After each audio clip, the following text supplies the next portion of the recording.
Merci d'être là. Je vais me présenter. Moi, pour ceux qui ne me connaissent pas, Martin Richard, je suis conseiller pédagogique. Je suis l'accompagnateur, en fait, de celle qui va faire la présentation. Je vais faire deux, trois mots quand même, mais après ça, je vais passer la parole à Mélanie Mainville, qui est enseignante en soins infirmiers. C'est une présentation qu'on a fait, que Mélanie a fait à la QPC.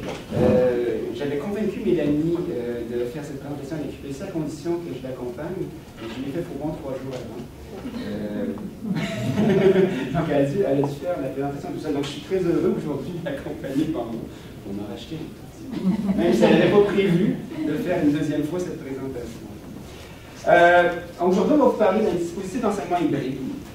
Donc ça, c'est une idée qui est venue de moi. J'avais envie d'expérimenter quelque chose où on va, je vais vous définir ce que c'est qu'hybride tout à l'heure, où on mélange les genres un peu, on mélange les approches, des choses que vous connaissez. Vous connaissez, je vais recommencer à vous expliquer ce que c'est que la classe inversée et les autres affaires comme ça. Mais on a mélangé les affaires et c'est là que ça devient intéressant un petit peu. Même chose pour la simulation en soins infirmiers, c'est des choses qui sont assez répandues. En tout cas, on commence à développer une bonne expertise sur la simulation en soins infirmiers. Et là, on a mélangé ça avec autre chose. Et c'est ça qu'on va vous parler aujourd'hui. Bon, comme je suis conseiller pédagogique, je vais vous parler des grands principes au départ, avant de laisser la parole à Mélanie sur les éléments de ce qu'elle a fait réellement. L'enseignement hybride, c'est des activités en présentiel mélangées avec des activités à distance. Donc, on a l'habitude de faire des cours à distance. On commence, il y a des gens qui sont très spécialisés à faire l'enseignement. On fait depuis longtemps l'enseignement présentiel, et il y a des gens qui sont spécialisés en enseignement à distance. Et il y a aussi des gens qui mélangent ces deux choses-là. Mais c'est moins courant un petit peu dans mon cégep. En tout cas, dans mon cégep à moi, c'était pas très courant. C'est une première expérimentation. Je suis allé chercher une espèce de définition, c'est pas tout à fait une définition, c'est parce que selon l'Université d'Ottawa, un dispositif est hybride lorsqu'au moins 20% des heures de contact sont remplacées par des activités à distance. J'ai commencé à faire des calculs, moi, dans les pondérations de cours, tout ça. Qu'est-ce que ça voulait dire 20%? Vous pouvez faire vos propres calculs. C'est pas parce qu'on fait juste une seule activité à distance qu'on considère que c'est hybride, en tout cas l'Université d'Ottawa. Il faut qu'il y ait un volume assez conséquent. 20%, on commence à trouver que bon, c'est un cinquième du cours minimum. À distance, c'est à synchrone, c'est ça que tu veux dire? Parce à distance, ça veut dire aussi pas... Ça pourrait être synchrone, ça pourrait être asynchrone. Au contraire, on a dû mettre énormément de structure, peut-être même un petit peu plus. Moi qui ai fait beaucoup d'enseignement à distance, on structure déjà beaucoup en enseignement à distance. Là, pour arrimer ce qui se passe en classe avec ce qui se passe à distance, ça demande d'aller un petit peu plus loin encore, pour que ça fonctionne bien. Pour que, quand on passe de la distance au présentiel, il n'y a pas d'accro, que ça soit bien animé. Donc, il faut qu'il y ait une grosse organisation. Donc, ça nécessite une scénarisation pédagogique très très fine de ce qui se passe à l'extérieur, ce qui se passe en classe, ce qui se passe ici, on va en parler aussi des lieux de simulation. Nous, on s'est basé, ça prend un lieu pour rassembler un petit peu tout ce qui se passe à distance, en présentiel, en simulation. On pourrait imaginer d'autres lieux aussi. Nous, on a rassemblé tout ça évidemment dans Moodle. C'est l'outil le plus simple. On va centraliser un petit peu tout ce qui se passe, que ce soit à distance, ou en présentiel, des choses vont se retrouver dans Moodle. Donc, l'Université d'Ottawa, je me suis pas mal appuyé sur leur littérature, qu'est-ce qu'ils disent, suite à leur bilan, parce qu'on a quand même regardé leur bilan avant de se lancer, pour savoir si ça valait un peu la peine, ou qu'est-ce que ça pouvait apporter. Pour les apprenants, donc, beaucoup plus d'autonomie, un petit peu comme dans l'enseignement à distance, mais on ne fait pas que l'enseignement à distance. Plus de suivi personnalisé, à cause de l'interaction qui est individuelle, souvent avec l'enseignant, comme dans l'enseignement à distance, souvent. Plus de liens avec les autres apprenants, parce qu'il y a une interaction qui se passe aussi entre les apprenants, comme à distance. Pour les enseignants, des outils pour une pédagogie différenciée. Alors, on a des étudiants devant nous qui ne sont pas tous pareils, qui n'enseignent pas de la même façon, avec qui on peut interagir de manière différente. Ça demandait de la part de nos enseignants, parce que ça demande un petit peu d'innovation quand même de la part de nos enseignants, de faire des choses différemment, donc une certaine créativité. Il faut réfléchir à comment on le fait. Donc, il y a eu de la créativité. Et les enseignants ont été plus d'échanges avec le groupe classe. Il y a une interactivité. On le voit en enseignement à distance quelquefois. En enseignement hybride, on va voir la même chose. Je passe. ce traîneau, je ne vais pas vous montrer la vidéo, vous le savez déjà, hein, ça ne veut pas dire que parce qu'on fait de la carte inversée, c'est pas synonyme de vidéo en ligne, on peut faire de la carte inversée sans vidéo. J'insiste pas. C'est un moyen souvent d'augmenter les interactions.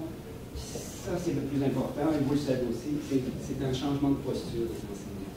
Et là, on parle d'enseignants en soins infirmiers, des enseignants qui sont des professionnels, des gens qui se considèrent des fois plus comme infirmiers, infirmières que comme enseignants. Ils commencent à être enseignants. Il y en a qui ont la posture enseignante, mais pas tous. Il y a un élément culturel. Moi, en tout cas, je l'ai pas subi, mais je l'ai découvert. Ça fait 2-3 ans que je m'occupe du programme de soins infirmiers. C'est un public particulier d'enseignants. Donc, le point est cité sur la classe inversée. La simulation, c'est arrivé en masse en soins infirmiers dans nos collèges. Ça a beaucoup d'avantages et ça a aussi des inconvénients. Ça ne remplacera pas la multitude de stages que font nos étudiants en soins infirmiers. Ils ont besoin de voir du vrai monde, ils ont besoin de voir l'humain, ils ont besoin de sentir que la personne en face d'eux ressent des choses physiques et émotives et psychologiques. Mais c'est bien de répéter dans un autre environnement que l'environnement réel. Ça enlève beaucoup d'éléments anxiogènes auprès de nos étudiants. Les situations sont authentiques. On peut aller chercher des situations qui sont un peu plus rares. Ça, c'est le fun de jouer avec un simulateur. Que ce soit n'importe quel simulateur dans la vie, on va chercher des situations qui sont plus rares, limites, dangereuses des fois. Bon, moi, j'ai déjà fait des simulations de zones sous radioactivité. On ne peut pas faire ça facilement dans la vie. Les paramètres sont contrôlés, on peut jouer, puis ça peut être scénarisé par l'enseignant. Donc l'idée, c'était de mélanger un petit peu tout ça. Et ça donne quelque chose d'assez intéressant, parce que moi, j'ai trouvé qu'on s'était beaucoup amusé. J'ai passé la parole à Mélanie, qui va vous parler réellement de ce qu'elle a fait, parce que c'est elle qui l'a fait, c'est pas moi. Donc, pourquoi on a mélangé ces trois dispositifs-là? D'où c'est arrivé, c'est que le programme en soins infirmiers dans notre collège a été actualisé, donc c'était des nouveaux cours qui sont apparus. J'enseigne en 5e session et le cours, c'est un cours intervention en soins infirmiers qui n'existait pas sous sa forme dans l'ancien programme. Donc, le but, c'était d'avoir une formation qui était plus personnalisée, c'était de rendre les étudiants beaucoup plus actifs en soins infirmiers. Martin l'a dit, des fois, les enseignants sont un peu plus infirmières qu'enseignantes, donc les stratégies pédagogiques, des fois, c'est plus difficile. On voit beaucoup les étudiants assis dans la classe et l'enseignant qui transmet les connaissances du livre, en fait. Donc, ce que je voulais amener, c'était de mettre les étudiants dans des situations cliniques, les préparer pour les stages. 5e session, ils arrivent à la partie où ils sont majoritairement à l'hôpital. Donc, on veut avoir une pédagogie active, on veut avoir une formation qui est plus spécialisée, plus personnalisée, excusez, dans le sens où nos étudiants, quand arrivent en 3e année, dans le parcours des 2 ans, arrivent avec les mêmes notions, mais pas acquises au même niveau. Certains étudiants vont avoir plus de facilité dans certaines spécialités, tandis que d'autres ont des particularités à d'autres endroits. Dans un cours théorique ou un cours comme c'était monté de la façon standard, c'était plus difficile de revoir la matière des 2 dernières années et de s'assurer d'avoir tous les étudiants au même niveau. Donc, de faire ces dispositifs-là, c'était un petit peu plus facile d'aller cibler chez les étudiants chaque notion qui était un petit peu plus difficile pour eux, puis d'avoir un contact qui était plus personnel avec chaque étudiant. Ça nous permettait aussi de faciliter le transfert des connaissances. Je vous ai dit, les étudiants s'en allaient davantage en stage. Donc, on voulait que les 2 années de théorie qui avaient été acquérir soient facilement transposables dans les stages avant qu'ils interviennent chez les patients. Et on voulait avec ça un apprentissage en profondeur. Cours de 5e session, réactiver des connaissances, acquérir des nouvelles notions. Des fois, c'était consolider des connaissances qui étaient là ou développer beaucoup le jugement clinique. Soins infirmiers, c'est ce qu'on va demander beaucoup à nos étudiants. Première année, on va chercher les connaissances théoriques, on va développer les connaissances procédurales, donc être capable de faire les choses. Mais dernière année, on veut développer le jugement clinique. Pourquoi tu interviens de cette façon-là? Pourquoi tu prends telle décision? Et souvent, juste à le faire avec des situations cliniques papier, c'est des fois un petit peu plus difficile que quand on les place dans un contexte réel d'apprentissage. La compétence qui est évaluée par ce cours, c'est un cours, c'est la 01QE qui est un cours, une compétence d'intervenir. Donc, je me voyais mal évaluer mes étudiants dans un cours théorique standard où l'étudiant est assis.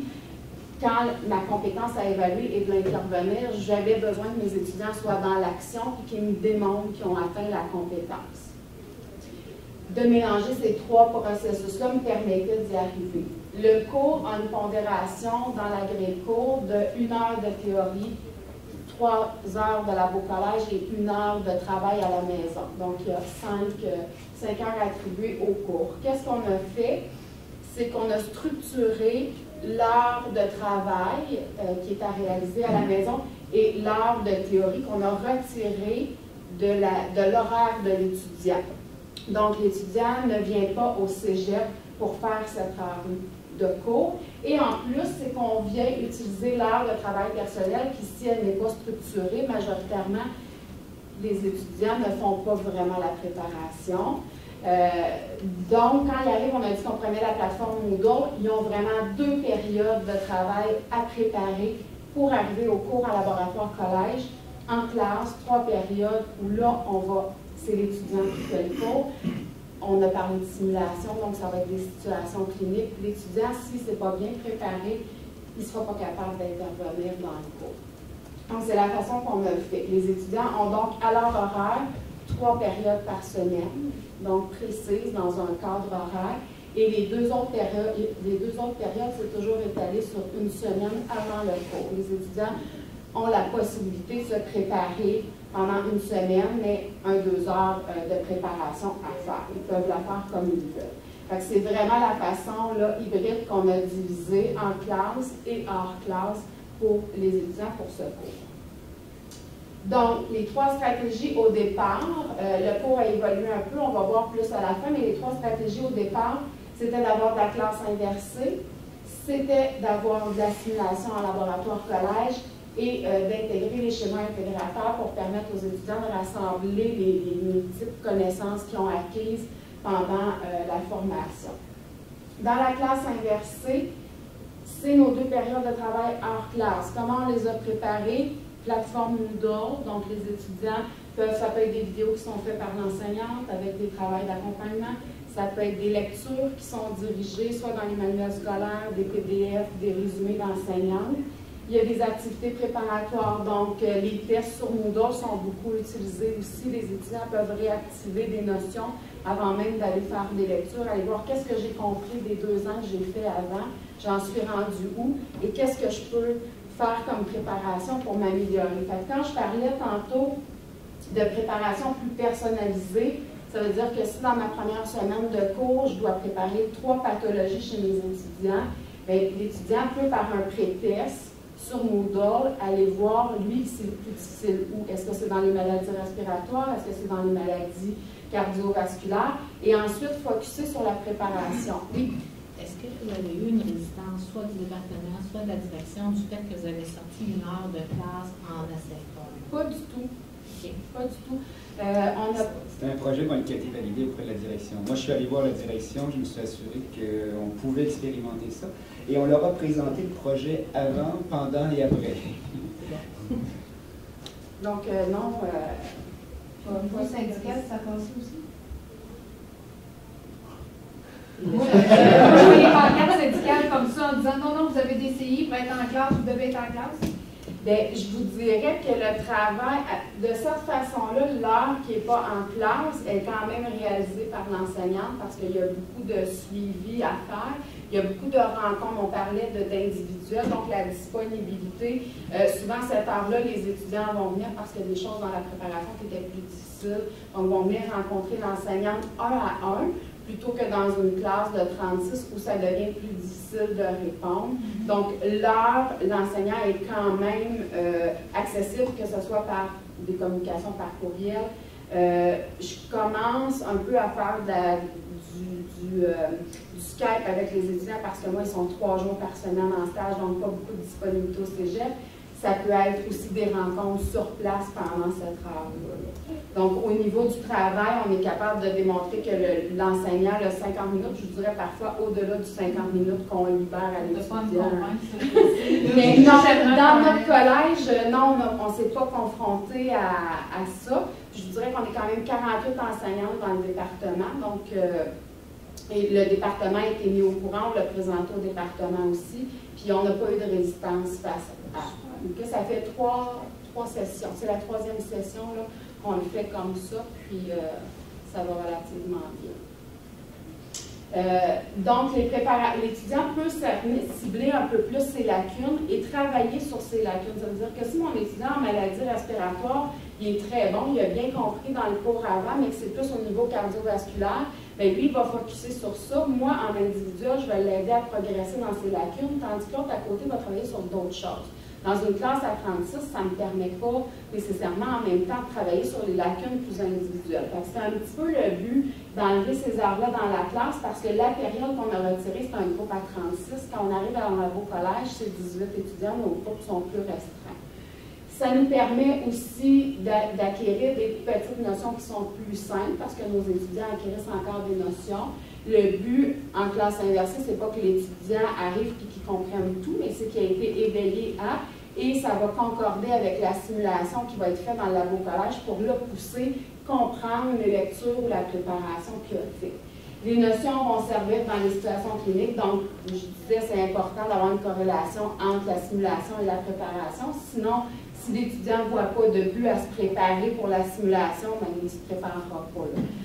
Préparation, mise en place de mécanismes de validation aussi, donc est-ce que c'est vraiment bien préparé pour que chaque étudiant arrive prêt et que les étudiants ne nuisent pas à l'apprentissage des autres. Vous allez voir un petit peu plus tard, j'en ai parlé dans le bilan, c'est qu'au début, la première année, on arrivait puis il y a certains étudiants qui ne s'étaient pas préparés.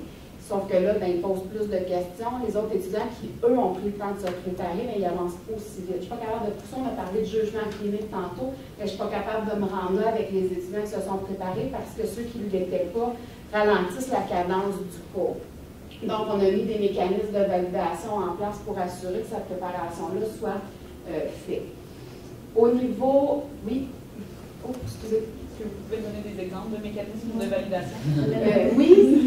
Bien, ce qu'on a mis, la première session, on n'en avait pas mis, parce que j'ai été confrontée. Deuxième session, ce qu'on a fait, c'est qu'on a utilisé les tests d'accès qu'on appelle. Là. Donc, c'est par Socrative. C'est un test de 5 questions. Quand l'étudiant arrive au cours, il doit répondre au test Socrative. Ça se fait rapidement. Moi, ce que j'explique aux étudiants, c'est que la préparation n'est pas là nécessairement pour comprendre toute la théorie parce qu'on la remet en application. C'est plus un test pour valider si la lecture a été faite. C'est la préparation, parce que c'est des questions qui sont assez simples pour les étudiants. Et c'est écrit dans le plan de cours que si l'étudiant ne réussit pas ce test-là, il doit se rendre à la bibliothèque pour faire sa préparation de la semaine avant de revenir au cours. Donc, généralement, les étudiants perdent la partie simulation, donc la mise en application dans une situation clinique, parce qu'ils n'ont pas le temps de revenir pour la terminer. Donc, c'est les étudiants qui ne se sont pas préparés qui sont pénalisés, et les étudiants qui se sont préparés, eux, peuvent intervenir et voir la situation réalisée. L'étudiant qui doit retourner à la bibliothèque peut avoir accès aux vidéos qui sont faites de la simulation parce que les simulations sont enregistrées, mais n'ont pas toute la période de débriefage qui est fait en classe. Donc, c'est la partie la plus importante dans l'apprentissage de nos étudiants.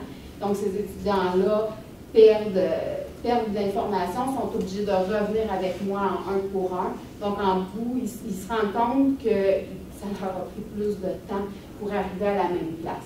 Je vous dirais que par session, généralement, j'en ai un qui s'essaie en début. Il faut quand même l'appliquer, c'est pas juste de le mettre dans le plan de cours. Donc, quand l'étudiant ne réussit pas le test d'accès, c'est de lui dire, tu prends tes choses, tu t'en vas à la bibliothèque. Quand ça arrive une fois dans le cours, généralement, les étudiants, par la suite, arrivent très bien préparés, ils ne veulent pas partir. Puis, je vous dirais qu'après 2-3 cours, les étudiants apprécient beaucoup la formule. Donc, on se doute un peu moins tu sais, des fois, ça peut arriver des cas particuliers, des situations particulières chez les étudiants, mais on se doute moins à des étudiants qui se préparent.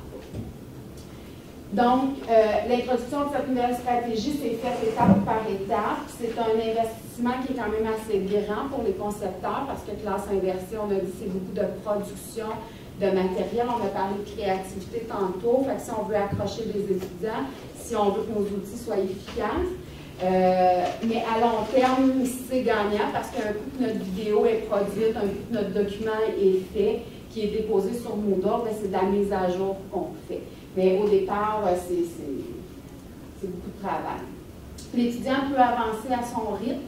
Donc, des fois, j'ai des étudiants en classe, si je passe une notion puis que j'ai 20 minutes attribuées à la notion, bien, mon étudiant qui est un petit peu plus lent ou qui doit revoir les choses, ça va trop vite, il perd l'information. De cette façon-là, il peut retourner à la vidéo le nombre de fois qu'il veut, il peut revoir la vidéo, il peut poser des questions, il peut revenir. C'est plus actif pour les étudiants.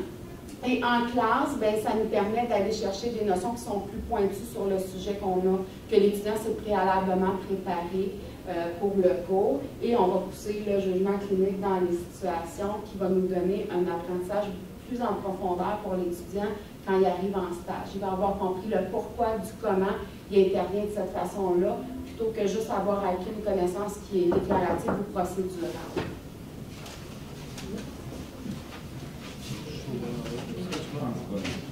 Une réponse Saint-Hubert, Donc, avec la classe inversée, pour préparer mon étudiant, la deuxième séquence, c'est le laboratoire collège. 3 périodes qui est fait en classe. C'est de la simulation. C'est des situations authentiques d'apprentissage. Je sais là, que les simulateurs, de plus en plus dans les cégeps, ça l'arrive. Nous, à Joliette, ce qu'on a fait, c'est qu'on a eu un projet l'année dernière. On a vraiment une unité hôpital. Donc, quand on parle de simulation, c'est pas juste d'avoir un mannequin et de faire un échange, un scénario pendant 15 minutes, mais on a bâti une unité hôpital. Donc, l'étudiant, quand il arrive sur le département, c'est comme s'il était à l'hôpital. C'est un corridor d'hôpital, c'est des chambres patients. Il y a un vestiaire. Il y a un vestiaire, donc ils changent à l'arrivée, ils mettent leur uniforme. L'uniforme est obligatoire. Ils ont la carte, là, la même chose qu'à l'hôpital. On a un poste infirmier, donc on a un poste infirmier, 3 chambres patients, 3 simulateurs, des locaux de débriefage. Donc, on a les mêmes rangements de matériel qu'à l'hôpital. Donc, ce qu'on veut, c'est que l'étudiant, quand il est au cégep et qu'on fait de la simulation, le milieu soit le plus réaliste possible pour que quand il arrive à l'hôpital, c'est comme la même chose qu'il a fait au cégep. L'unité de rangement de matériel, c'est le même tiroir, le tampon d'alcool, il va le trouver à la même place. Donc, déjà là, pour le transfert des connaissances, ça facilite. On augmente le réalisme en simulation parce que l'étudiant retrouve la même chose que dans la vie réelle, dans l'hôpital. Donc, on est capable de faire des situations authentiques aux étudiants, de favoriser l'apprentissage actif. Donc, moi, mon cours de 3 périodes, c'est des étudiants qui font le cours, c'est pas moi, je donne aucune notion théorique. C'est eux qui doivent trouver les réponses, c'est eux qui doivent chercher dans les périodes de débriefage. C'est vraiment eux qui sont au centre là, de leur période dans leur labo collège. À chaque cours, les étudiants vont vivre des simulations en lien avec les notions théoriques qu'ils ont préparées.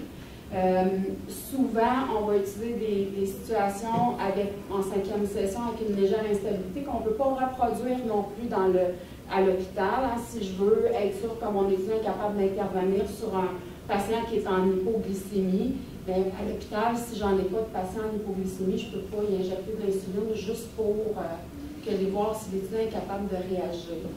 Ici, je suis capable de le faire. Donc, je suis capable de déterminer à la fin de mon cours qui est capable d'intervenir de façon adéquate, qui ne l'est pas, puis pourquoi ils ne sont pas capables, qu'est-ce qu'on peut corriger pour quand on va aller en stage, puis que si jamais cette situation-là se présente, que l'étudiant soit capable de réagir. Le reste du groupe, même si ce n'est pas tous les étudiants qui vont passer en simulation dans ce cours-là, le reste du groupe va visionner en direct par le système de caméra. Donc, notre département est muni de caméras un peu partout. On peut suivre l'étudiant, on peut entendre ce qu'il fait dans la chambre avec au poste l'appel au médecin qui va réaliser. Donc, le reste de mes étudiants vont être capables de voir, vont être capables d'analyser la situation pour voir qu'est-ce qui a été fait, qu'est-ce qui a été oublié, qu'est-ce que moi j'aurais fait dans une situation comme ça. Et par la suite, on va revenir en débriefage en grand groupe pour que là, moi, je puisse valider les informations, puis qu'on puisse réfléchir ensemble à qu'est-ce qu'on doit modifier dans notre façon d'intervenir si ça nous arrive réellement chez un patient à l'hôpital et s'assurer que tout le monde en reparte avec la bonne information.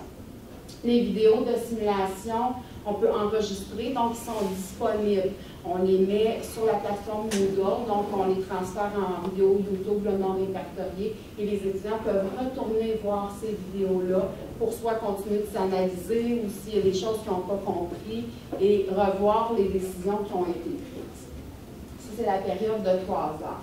Je vais vous montrer un exemple de simulation vécue dans le laboratoire.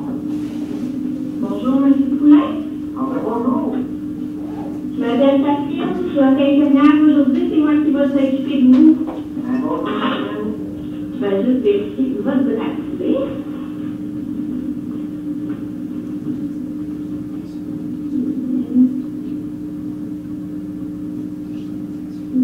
Pouvez-vous me dire le nom de votre mère? Donc, c'était juste pour vous montrer le principe, mais je pense que de plus en plus dans les cégeps, vous le voyez, là, les simulateurs arrivent, de pouvoir voir mon étudiant en réel sans être derrière lui. À l'hôpital, l'étudiant va arriver juste en arrière de son épaule, le stress de l'enseignante est là. On peut le limiter avec ça. L'apprentissage par erreur aussi, hein, je permets à mon étudiant de faire des erreurs, je le laisse aller au bout de ses actions.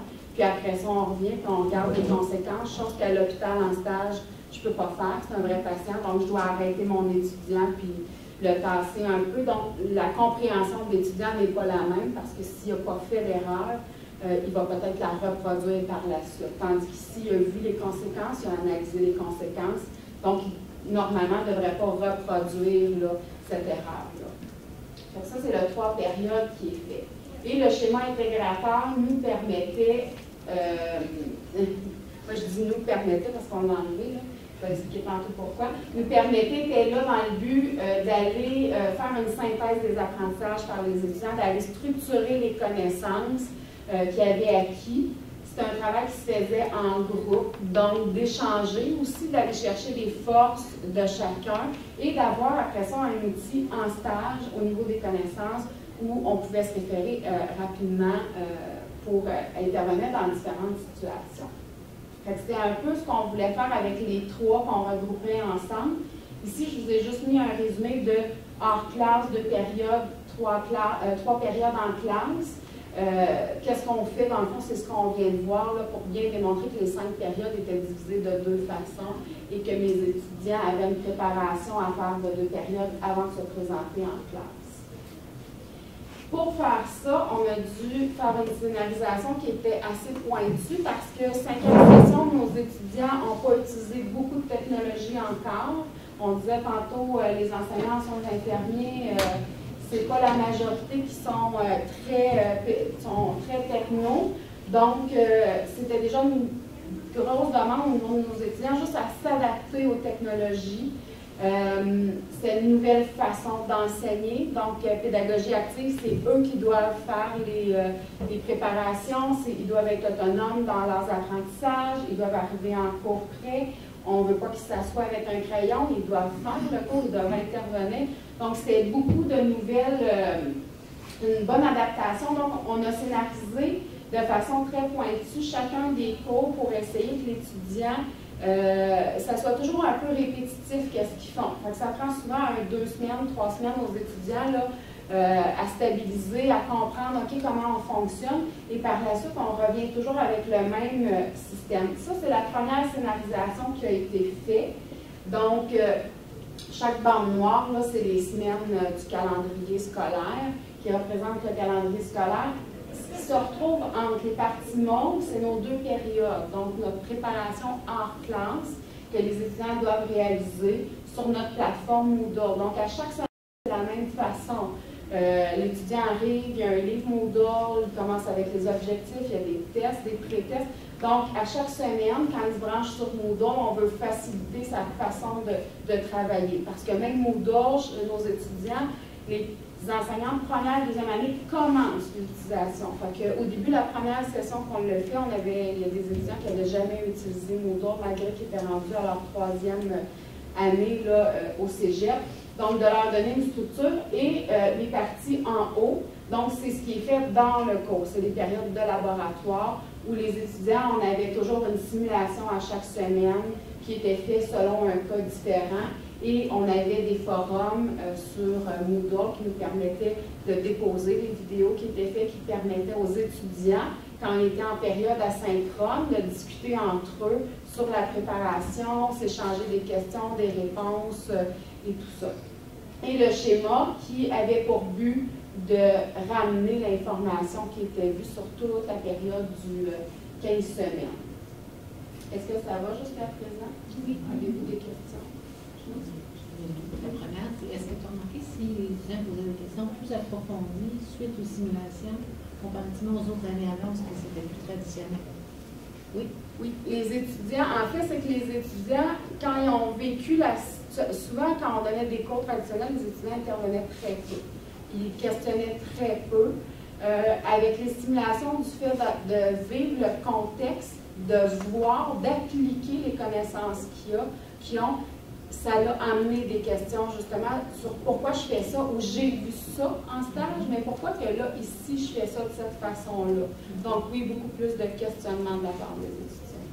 Et dans les scénarios, est-ce que vous avez vers des scénarios plus extrêmes que vous ne pourriez pas lever à l'hôpital, par exemple la mort d'un patient ou On peut aller un peu partout avec nos scénarios. Je vous dirais qu'on essaie de le faire mourir le moins souvent possible. Parce que c'est toujours un petit peu émotivement, c'est toujours un peu difficile. Puis même dans la littérature, au niveau de la simulation, c'est ce qui est recommandé. Oui, on laisse aller l'étudiant le plus possible, mais dans nos scénarios, on essaie toujours de ramener l'étudiant pour éviter la mort du mannequin, parce que ça, même si c'est une simulation, il y a une implication de « j'ai pas réussi, je l'ai fait mourir, donc je suis pas bon, j'ai pas les connaissances et tout ça ». Mais oui, on peut aller jusqu'à l'extrême. Si on veut aller dans un cas, exemple, de patient qui code, un patient qui tombe en arrêt cardio-respiratoire, c'est qu'on va l'annoncer à l'étudiant avant. Donc, on va lui dire que c'est ce qu'on va lui faire vivre et que c'est l'objectif derrière la simulation pour éviter justement le côté négatif.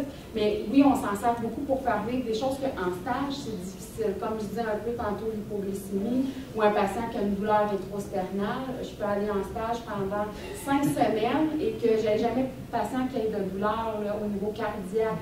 Même si je suis sur un, ça ne veut pas dire que je vais être sur une unité de soins au niveau cardio, sauf que mon étudiant doit avoir acquis ce côté-là. Il doit être capable de réagir, d'évaluer une douleur au niveau cardiaque et d'intervenir de la bonne façon, d'administrer la médication de la bonne façon. Le scénario me permet, la simulation me permet de faire ça. Chose que avant que les simulateurs arrivent, on avait des patients standardisés. On pouvait le faire, mais ça restait un comédien.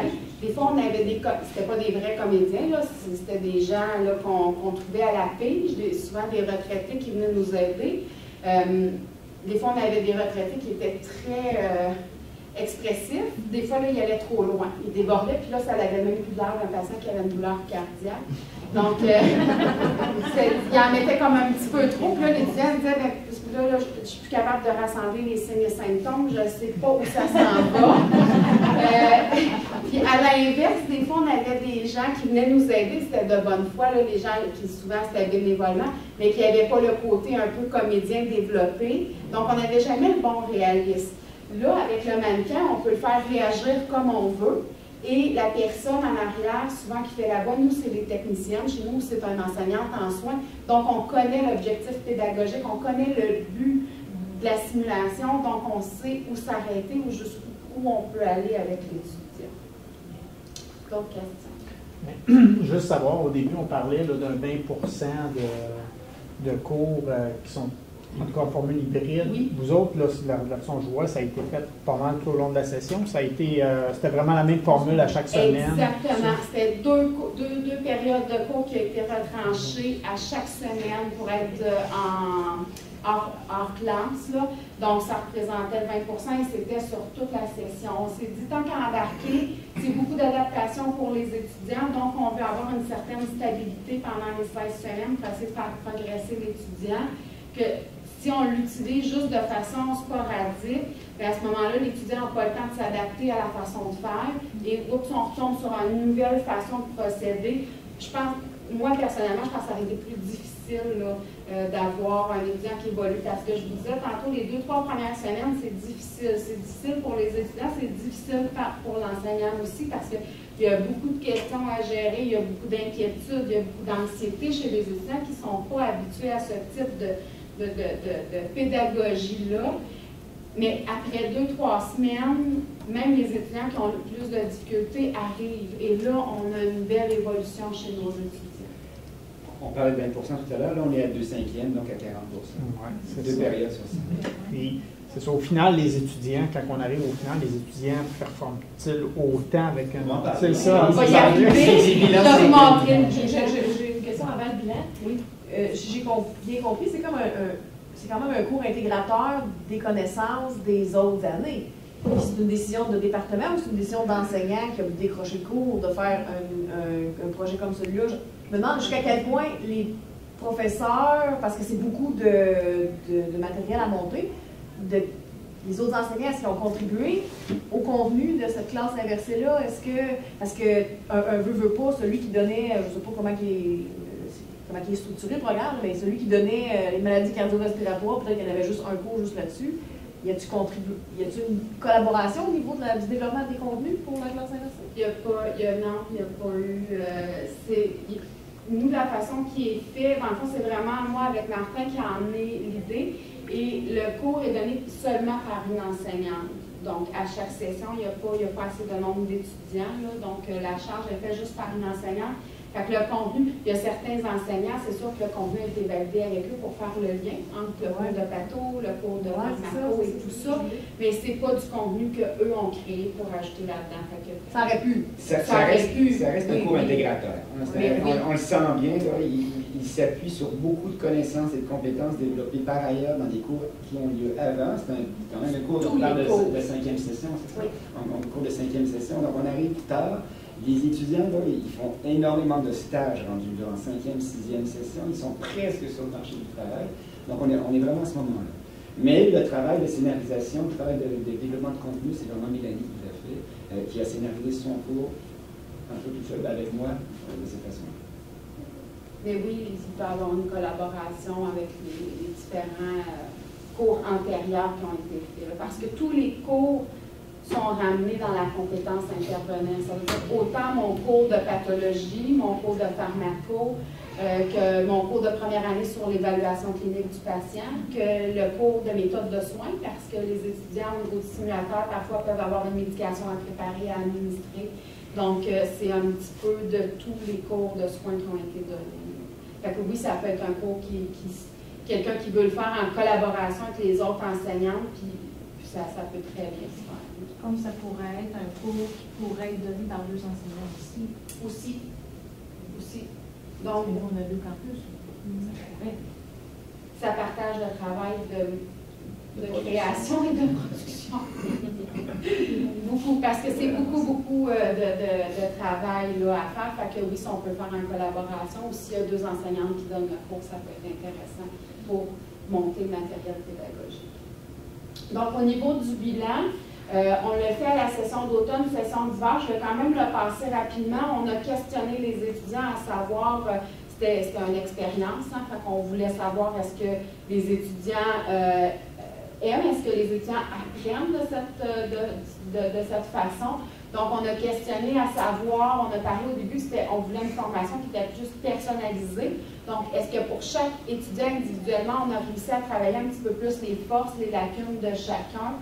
On est allé questionner sur la souplesse aussi parce que les étudiants ont une semaine pour préparer 2 périodes de cours. Donc, souvent en 3e année, ils travaillent déjà dans les hôpitaux comme préposés et tout ça. Donc, on est allé questionner. Première session, là, on ne voit pas beaucoup les chiffres. Hein. On parle autour de 56% avec la première expérience des étudiants. On a ajusté le cours, on a modifié. On a ajouté du matériel aussi dans la préparation des tests. À la session d'hiver, on est monté quand même à 75% des étudiants qui disent que oui, ça m'a permis, moi, personnellement, de travailler mes lacunes. Et au niveau de la souplesse, on a 75% des étudiants qui nous disent « Oui, j'aime ça parce que des fois, je peux revoir, je peux prendre un peu plus de temps, je peux le faire la fin de semaine ou dans la semaine quand j'ai congé. » Donc, je pense qu'on a quand même atteint là, un bon objectif. On va continuer de développer parce qu'il y a beaucoup de développement. Donc, on continue toujours de développer du matériel pour enrichir le Moodle pour les étudiants, pour faciliter cette partie-là. On les a questionnés sur la classe inversée parce que c'était nouveau. Nous, dans notre cégep, les étudiants n'avaient jamais fait dans les 2 premières années de classe inversée, à voir est-ce que les tests qui étaient sur Moodle, qui étaient formatifs, qui permettaient d'aller réactiver les notions, est-ce que ça a été bien, est-ce que ça m'a aidé? On parle de 80-81% des étudiants qui ont dit oui, ça m'a permis de cibler, ça m'a permis d'aller voir où j'avais des difficultés, parce que des fois, les étudiants ne s'en rendent pas compte nécessairement parce que c'est plus difficile. Fait que c'est quelque chose qui était bien aimé. Au niveau de la préparation, ce qui a été plus dur, c'était la première fois que le cours existait. Il n'avait jamais été donné sous aucune autre forme non plus avant. Donc, le 100 minutes de préparation, les 2 périodes, on a questionné les étudiants à savoir est-ce que la préparation que vous avez faite, c'était représentatif à 100 minutes par semaine, parce qu'on ne veut pas les surcharger non plus. Il y en a déjà beaucoup. Donc, il y avait 25% des étudiants là, qui disaient que c'était 100 minutes à course.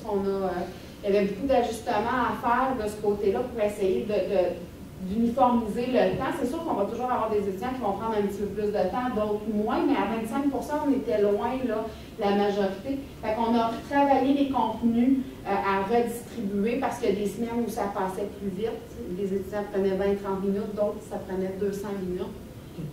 Exactement, fait que c'était donc balancer les contenus, exactement, parce que, tu sais, quand j'ai fait la scénarisation, au début, on a placé les contenus essentiels selon le plan cadre, mais on s'est rendu compte qu'il y a des endroits où les étudiants prenaient plus de temps pour certaines choses versus ce qu'on avait estimé. Donc, on a rebalancé le tout. On a retravaillé les directives aussi des étudiants. Là, on se rend compte qu'ils font beaucoup plus de travail de façon autonome. Fait que des directives un petit peu plus précises, plus claires pour structurer. En fait, c'est de les structurer dans leur apprentissage dans 100 minutes. Pas dire, tu as ça à voir, vas-y, tu as 100 minutes.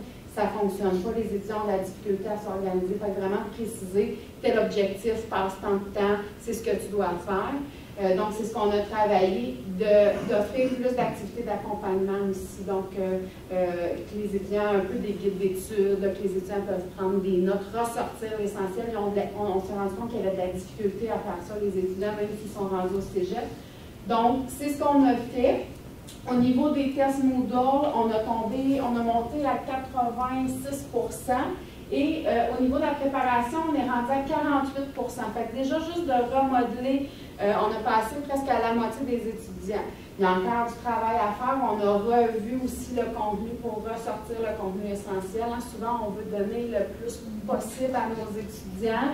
Fait que là, le travail qui a été fait dans un deuxième temps, c'est d'essayer de voir qu'est-ce qui est essentiel, qu'est-ce que l'étudiant doit préparer pour essayer justement encore de se rapprocher un peu plus d'étudiants du 100 minutes par semaine. Fait que là, cette session-ci, c'est ce qui est en cours.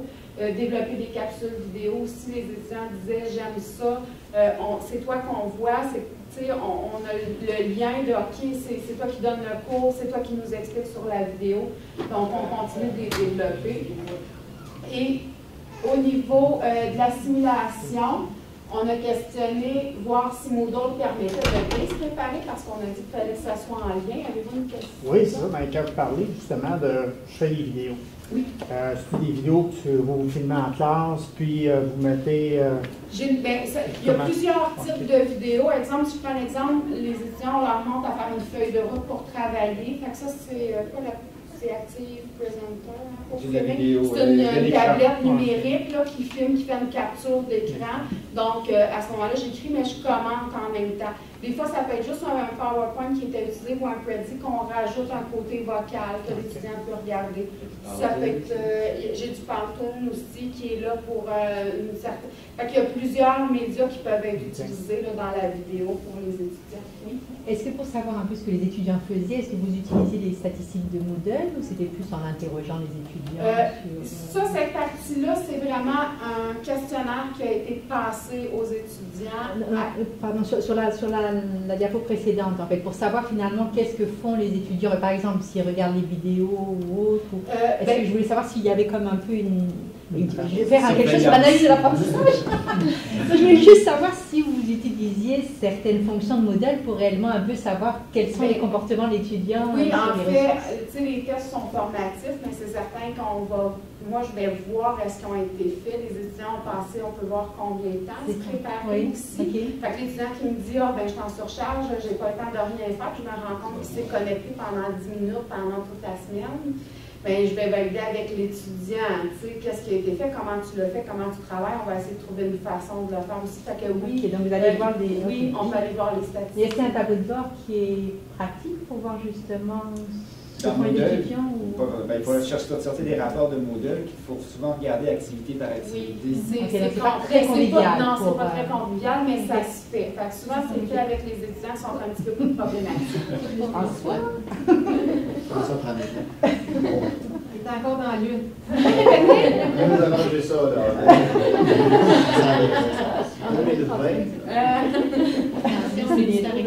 Pascal va m'éclairer là-dessus. Donc, on a questionné aussi les étudiants à savoir si on a dit que la préparation devait être en fonction du laboratoire. Donc, on a demandé aux étudiants est-ce que vous trouvez que vous êtes bien préparés suite aux préparations que vous avez faites pour intervenir dans la situation clinique. Première session, on avait 62% des étudiants qui disaient oui. À côté, j'ai mis mes observations à moi. Donc, il y avait des étudiants à la première session qui manquaient de préparation. À la première situation, on faisait 2 simulations différentes par cours. Donc, c'était plus difficile de faire un débriefage qui était plus long. Donc, jugement clinique plus difficile à pousser chez les étudiants.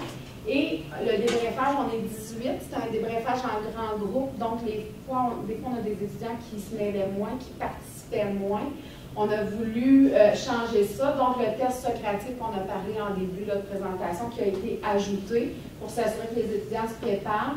Et au lieu de réaliser 2 simulations, on a complexifié la simulation et on a une situation clinique que les étudiants refont 2 fois.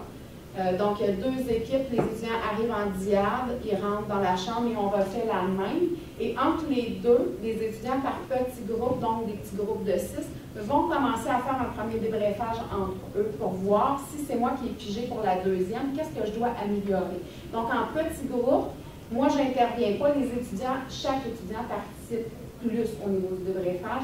Et à la fin, là, on fait un grand débriefage de groupe pour être certain que tout le monde en repart avec les mêmes informations et les bonnes interventions à faire. Donc, suite à ces changements-là, on a passé à 91% des étudiants là, qui disaient que Moodle permettait de bien se préparer. Les tests d'accès, l'ensemble du groupe est préparé, donc on a des questions un petit peu plus pointues. On peut pousser le jugement clinique des étudiants. Les 2 simulations identiques, c'est que souvent, quand on la fait juste une fois, les étudiants n'ont peut-être pas nécessairement compris, même s'ils l'ont vécu une fois, le fait de la revivre une deuxième fois et de revoir une façon différente de le faire, on manque encore un peu plus les connaissances. Et le débriefage, il y a une plus grande participation de chaque étudiant là, qui est réalisée. La dernière, je suis juste dans mon temps. Schéma intégrateur. 10-15 minutes, okay. 10 minutes peut-être. C'est correct. Le schéma intégrateur, ça a été très, très difficile. La première session, on a eu 18% à peu près des étudiants qui disaient que ça les avait aidés. On utilisait MindDomo pour faire les schémas parce qu'on faisait des schémas en groupe. Les schémas étaient faits hors classe, donc on voulait une collaboration entre les étudiants. Les étudiants avaient de la difficulté à cause des contraintes de stage. Donc, parfois, j'ai des étudiants mercredi, jeudi, vendredi qui sont en stage de jour dans un hôpital X. Pendant ce temps-là, j'en ai d'autres qui sont dans un hôpital Y. J'en ai qui sont de soir, j'en ai qui sont de jour. Fait que le MindDomo en collaboration était au départ la meilleure solution. Ils n'ont jamais utilisé, donc le MindDomo, c'était difficile au niveau de l'utilisation du logiciel. Il y en a qui avaient une facilité de le faire, d'autres un petit peu plus. Donc, on a décidé, après ça, de le faire à l'intérieur du laboratoire collège pour que je sois là en aide technique, pour que j'essaie de gérer un petit peu le travail d'équipe avec les étudiants. Malgré ça, On a monté un peu, mais on a 25% des étudiants qui disaient que c'était efficace, que ça avait du sens de faire le schéma. Donc, on a décidé pour l'instant de retirer le schéma intégrateur qui était fait pour les étudiants et on voulait travailler d'autres éléments un petit peu plus et on veut changer, mettre peut-être plus un forum de communauté pratique où l'enseignant va pouvoir lancer des questions et réussir à faire un résumé d'une autre façon. Oui? Je ne sais pas, j'ai peut-être manqué un peu, mais je me demande pourquoi, dans le fond, il est retiré si 47% des gens sont partiellement en accord que ça a favorisé leur apprentissage. Parce que c'est une première de classe. Il y a vraiment un bon tour. Non.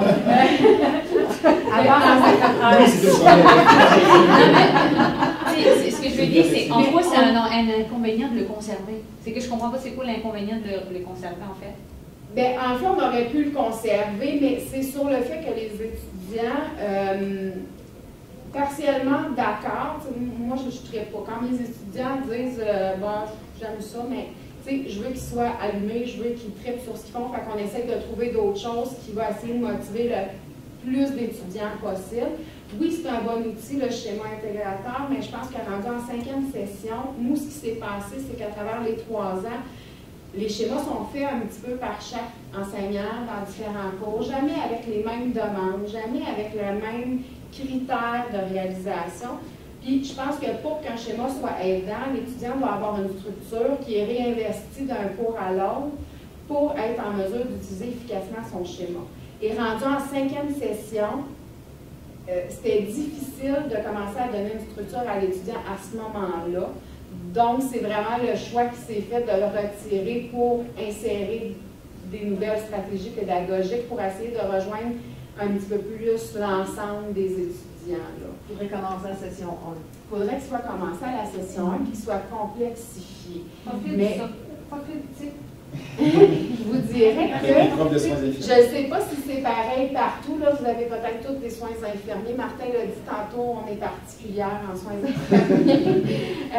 À 47 enseignants, je vous dirais que chez nous, en tout cas, la cohésion est difficile parce que chaque personne a son idée, chaque personne veut faire les choses à sa façon. Donc, on a beaucoup de difficultés à s'entendre sur une façon unique de le travailler. Donc, à ce moment-là, j'aimais mieux le laisser de côté puis passer par une autre activité pour mon étudiant pour arriver au même but à la fin, qui est l'intégration de ses connaissances. Au niveau complet, là, final, on a demandé aux étudiants si les situations cliniques qu'ils avaient vécues, donc les scénarios qui avaient été montés, est-ce que, selon eux, ça leur a permis d'atteindre la compétence 01QA, qui est l'intervenir, nous, en médecine chirurgie auprès d'une clientèle adulte. À la première session, on avait 68% des étudiants qui disaient oui, on a continué à travailler les scénarios, à les développer. On a passé de 2 scénarios par cours à 1, mais un peu plus complexe. Donc, à la session d'hiver, on avait 89% des étudiants. Fait qu'on a quand même une bonne partie de nos étudiants là, qui trouvent que ça leur a permis, qui sont plus à l'aise d'aller en stage, qui ont acquis de l'expérience avant même d'être avec le patient réel.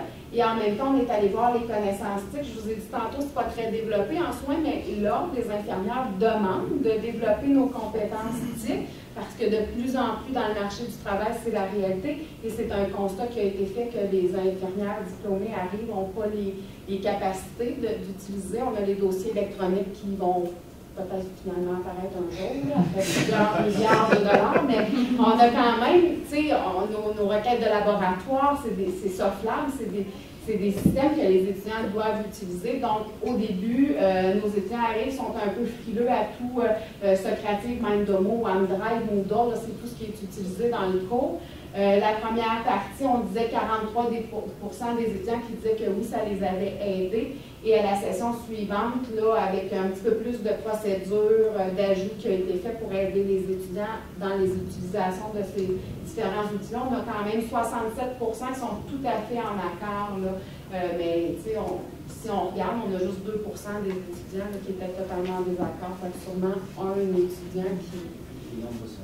Oui, c'est ça. Oui, un étudiant. Toujours. Il y en a toujours un là, qui ne veut pas. Mais je vous dirais que même en 3 sessions, là, on a vu la première session, quand je l'ai fait juste pour le Socrative, je devais louer les iPads, les emmener en classe pour les étudiants.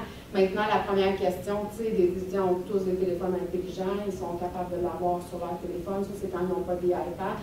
Fait que déjà, on voit là, que nos étudiants arrivent déjà avec un bagage là, qui est un petit peu plus grand au niveau des technologies. Les résultats finaux.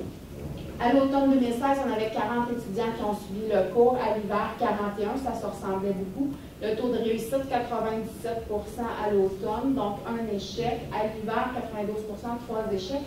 À l'hiver, souvent, c'est la cohorte qui est un peu plus ferme. Donc, nous, on a une cohorte qui arrive au mois de septembre, une en janvier.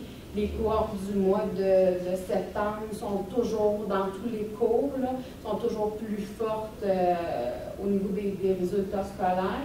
Et moyenne du cours, là, 73%, 77%, donc on se maintient dans la moyenne des autres cours aussi en soins infirmiers là, chez nous.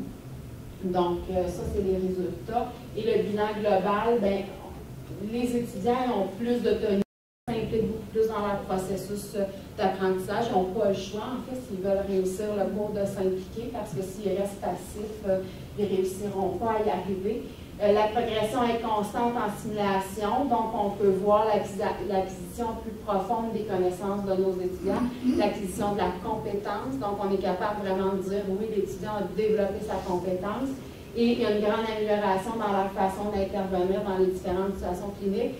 C'est les enseignants de stage, en fait, qui me rapportent, parce que nous, l'étudiant, dans le cours, c'est sur 15 semaines, le cours qu'ils font avec moi. Mais pendant ce temps-là, mercredi, jeudi, vendredi, sont en stage par bloc. Donc, mon étudiant 1 peut faire un 4 semaines en médecine. Après ça, il s'en va 4 semaines en personnes âgées, finit 4 semaines dans un autre stage. Et l'enseignante qui finit avec le stage de médecine, qui a fait le premier aussi, donc le premier groupe ont eu 2-3 cours avec moi, versus le dernier qui ont eu une dizaine de cours en simulation. Et les enseignantes, c'est les résultats qu'ils font. Les étudiants arrivent en stage, sont beaucoup plus préparés. Sont beaucoup moins anxieux, donc souvent capables d'intervenir. Quand je commence mon stage, je n'ai pas de délai, je ne perds pas un 3, 4, 5 jours à préparer mes étudiants et ils arrivent déjà prêts. Donc, on a un impact qui est positif là, sur ça, sur les 2 compétences qui sont visées par le cours. Et dans le fond, c'était la scénarisation qu'on avait remis là, en retirant le schéma intégrateur et en modifiant un peu la structure, mais encore une fois, toujours de la même façon, 2 périodes hors classe et des périodes en simulation qui sont conservées. En conclusion, on répond à un enseignement plus spécialisé de nos étudiants. On peut travailler les lacunes précises de chacun. Pour moi, pour mes étudiants, c'est une expérience qui est intéressante, qui est enrichissante. Quand c'est stimulant, c'est actif, nos étudiants sont en action.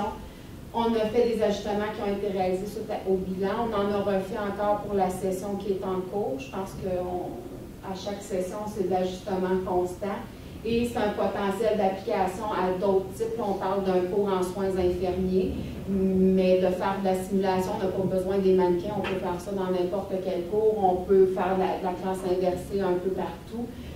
Donc, c'est juste d'adapter le scénario au cours qui désire faire ce type de formation. Si je peux donner quelques conseils, c'est de faire une scénarisation qui est très précise au départ pour savoir où on s'en va, parce que c'est facile de se perdre et d'aller un petit peu partout. Si on n'a rien de structuré, ça va être difficile aussi pour l'étudiant de passer au travers. Peut-être commencer par une version simple. On parlait tantôt, est-ce qu'on le fait juste sur un cours ou on le fait sur l'ensemble? Moi, c'était un nouveau cours qui était à bâtir. Je l'ai fait sur 15 semaines en une fois. De refaire pour un nouveau cours, je commençais peut-être semaine par semaine à chaque session. Ouais, non, c'est ça. Et c'est sûr qu'on investit beaucoup de temps dans la préparation des activités en classe, mais de session en session, déjà, on voit qu'il y a certaines qu'on travaille, mais il y en a d'autres qu'on réutilise. Donc, oui, c'est rentable, même si c'est beaucoup de travail, c'est rentable. Est-ce que vous avez des questions? D'autres questions? Est-ce que vous aviez été dégagé pour faire ce projet? Votre temps d'enseignement, vous l'avez fait dans félicitations. Si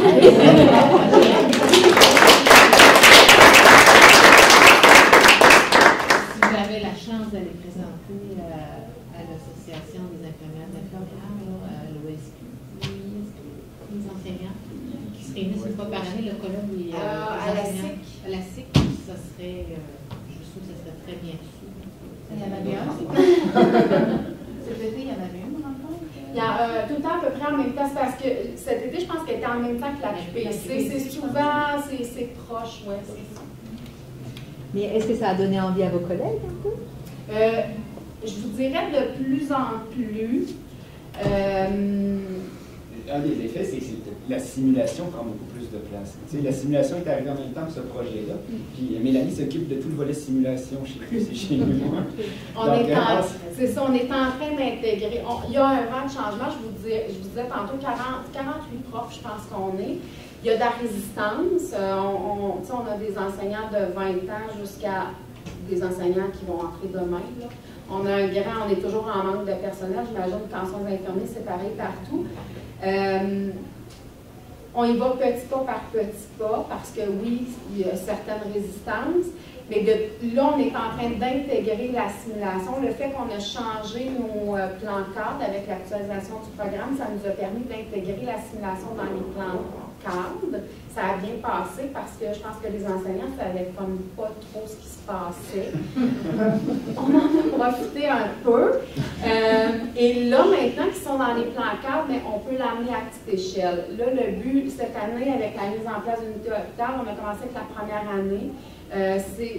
Présentement, c'est une primeur. Là, nos 108 étudiants de première année vont faire tous un 4 heures de simulation en préparation avant les stages. Donc, si c'est une belle réussite, bien, ça va être un levier pour nous permettre de l'amener ailleurs. On est en train de changer les façons de faire aussi parce que pour faire la simulation, pour l'instant, on a comme deux visions de pensée. On a des enseignants qui disent qu'il n'y a pas assez de recherche, qu'il n'y a pas assez de données probantes sur l'efficacité et qu'il y a un peu n'importe quoi qui se fait, du sens que à la dernière minute, je fais une simulation sur le bord du comptoir, qu'on y va, mais c'est pas ça la simulation. Donc, de l'autre côté, on a des enseignants qui disent « mais ça n'a pas de but pédagogique, donc ça ne donne rien de faire ça ». On essaie de faire retourner la vapeur pour démontrer que oui, on a un avantage à faire de la simulation, à préparer nos étudiants comme ça. Fait que là, je pense que les 10 enseignantes qui ont vécu la simulation vont pouvoir être un bon levier pour le reste du département.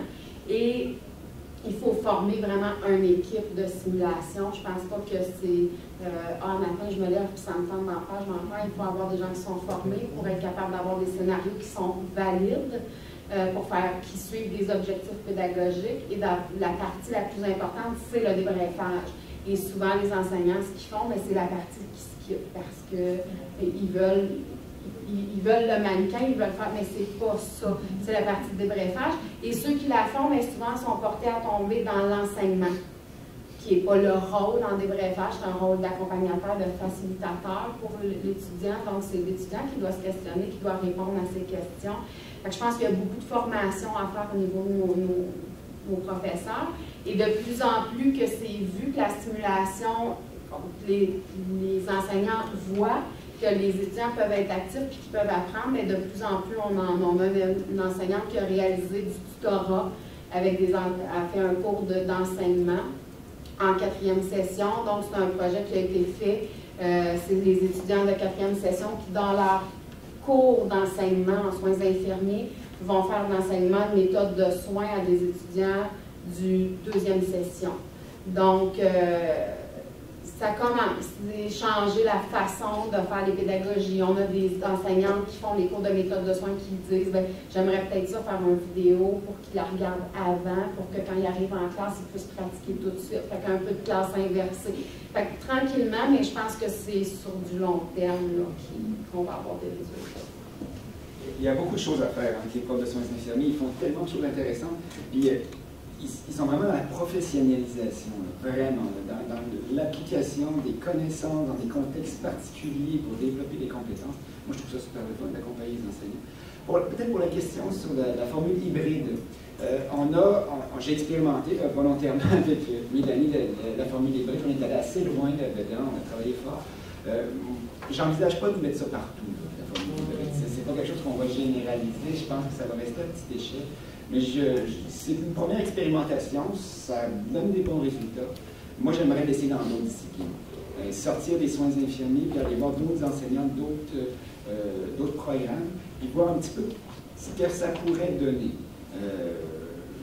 J'avance à tâtons, je lis beaucoup sur le sujet, il y a des expérimentations qui sont faites, les chercheurs évaluent des choses, on peut lire. Pour l'instant, c'est un peu comme la classe inversée il y a 5 ans. On fait des choses, on dit que c'est bien, c'est moins bien, des fois ça marche bien, des fois ça marche pas bien. Donc on essaie d'isoler certaines variables pour savoir quand est-ce que ça marche bien, quand est-ce que ça marche moins bien. Puis, quel est l'impact réel? Il y a plein de choses qui sont non mesurables là-dedans, qui sont difficilement mesurables. En tout cas, il faut vraiment, c'est difficile d'isoler les variables. Pour pouvoir isoler correctement ces choses-là. Là, on ne pouvait vraiment pas le faire. On est dans le cas d'un nouveau programme, on n'a pas d'observation, de groupe témoin, on ne peut pas faire de travaux de recherche réellement sur ce type de choses-là. Puis on a rarement la possibilité de le faire. Donc, on avance doucement. Il y a des chercheurs qui, eux, ont des conditions particulières qui permettent, eux, de faire des évaluations plus précises. Mais moi, je ne suis pas là. Mais je veux continuer mes expérimentations probablement dans d'autres programmes avec d'autres profs. As-tu une intuition si c'est plus pour des techniques que tu prévues quand tu dis que tu veux explorer? Ben, j'aime bien, moi, explorer une espèce de professionnalisation. Je pense que on l'a vu là, on était dans un espace d'intégration de beaucoup de connaissances et de compétences, et ça s'y prêtait bien, et on arrivait facilement à motiver les étudiants par l'objectif d'apprentissage qu'on avait. Quand tu es en première session, je ne suis pas certain qu'on y arriverait de la même façon. En tout cas, il faudrait que je réfléchisse à d'autres moyens, pour... il faut que tu trouves des leviers pour que ça fonctionne. Parce que ça ne fonctionne pas tout seul. Comme un forum dans Moodle, ça ne fonctionne pas tout seul. Il faut trouver des leviers. Les étudiants, il y en a une partie, on a de l'eau très très fort qui voudrait aller très très vite. Puis on est rendu avec combien, vous avez dans vos cégeps combien d'étudiants avec des besoins particuliers, c'est ça. Ça fait, dans certains départements, ça fait beaucoup de monde. Hein? Ils ne sont pas répartis uniformément dans les programmes. Là. Il y a des concentrations. Ça fait des gens qui veulent aller à des rythmes différents. Fait que pour d'autres raisons, ça peut devenir intéressant dans d'autres programmes d'avoir une façon pour les vite d'y aller. Là, je vais aller te faire ton formatif. Là, j'ai fait mes lectures. Puis l'autre, il y a des vidéos, il peut y retourner. Mais on sait, même pour la classe inversée, on sait que ce n'est pas adapté à tous les étudiants. Les étudiants, moi je connais des étudiants qui ont horreur de ça, mais absolument horreur. Et ce n'est pas toujours les mauvais étudiants. Mais non, je connais des très très bons étudiants qui ne veulent pas perdre leur temps à travailler parce qu'ils ne travaillent pas. Je pourrais être en classe, ça. Non, ils ne travaillent pas. J'ai un étudiant surdoué, il y a 98% en maths. Oblige à le travailler. Il y a un prof de maths qui lui fait une classe inversée, il y a 70. Mais il écoute le prof, il a compris, il ne fait pas ses exercices, il fait son examen, il a ses résultats. Si tu lui demandes de faire du travail à la maison, il n'a pas envie de le faire. Il n'a pas envie de le faire. Il a horreur de ça. Donc, il faut faire attention à ces choses. Il réussit mieux en écoutant une fois le prof, en faisant un examen dans des livres comme ça. Donc, il faut être prudent. Non, mais en fait, il faut mélanger les formes. C'est pas une recette miracle. Non. C'est ça qu'il faut comprendre. C'est pas une recette miracle, c'est pas une recette qui peut s'adapter à tout, c'est pas une recette qui peut être adaptée à tous les profs non plus. Donc ça peut être adapté au cours, mais le prof qui va l'enseigner, possiblement que ça ne colle pas trop, là.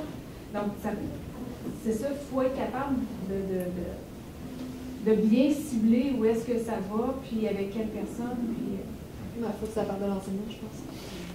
Il faut l'enseignant. Sans enseignant. J'en prends soin, je n'étais pas à Londres. Avant de recherche, la guerre. Oui. Ben, en fait, c'était juste par rapport au pauvre Tipit. Il reprend le pauvre Tipit, somme toute, il va avoir 98%, mais la problématique, c'est pas tellement ni le Tipit, ni le prof ou la prof qui a décidé de faire l'apprentissage, pas l'apprentissage inversé, mais de la classe inversée. C'est l'évaluation elle-même. S'il y a 98% en écoutant simplement, c'est parce qu'il écoute, il enregistre, il recrache. C'est pas de la compétence. C'est pas de la compétence. C'est de l'apprentissage. C'est pas vrai. C'est pas vrai. Il a développé ses compétences. Mais il ne va pas l'écouter la vidéo parce que ça prend trop de temps.